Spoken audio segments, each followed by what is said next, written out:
بسیار حساسی است. کابیا پنالتی اول خواهد زد. کابیا ضربه رو زد و گل.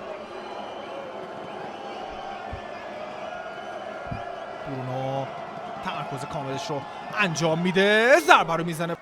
اونا در سمت مقابل برنز این ضربه رو این بازی شد. امبومو ضربه رو میزنه و توپ تیر خورد.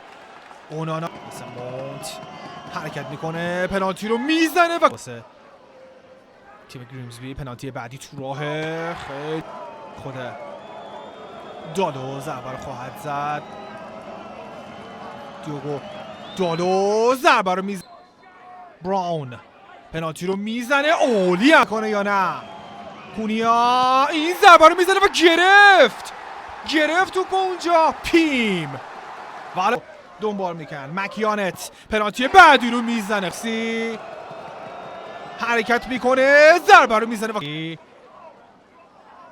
پشت تو قرار گرفته، پنالتی رو میزنه و کار تیمش رو هم خراب کرده. مینو این ضربه رو یه نگاه میندازه، این پنالتی رو میزنه و بعد هری مگوایر حرکت میکنه، پنالتی رو این ضربه به کجا میرسه؟ پنالتی بعدی هم گل بود یا نه؟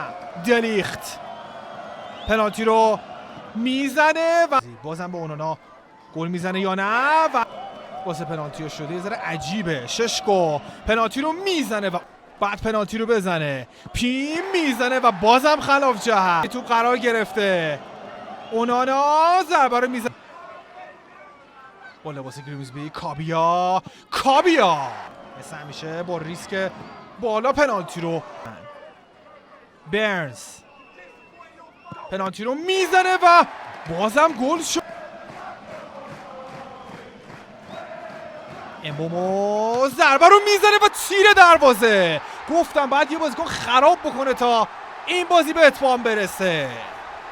باور نکردنی این نتیجه. منچستر یونایتد در دور دوم جام اتحادیه از رقابت‌ها حذف میشه. ورزشکار رو ببینید که به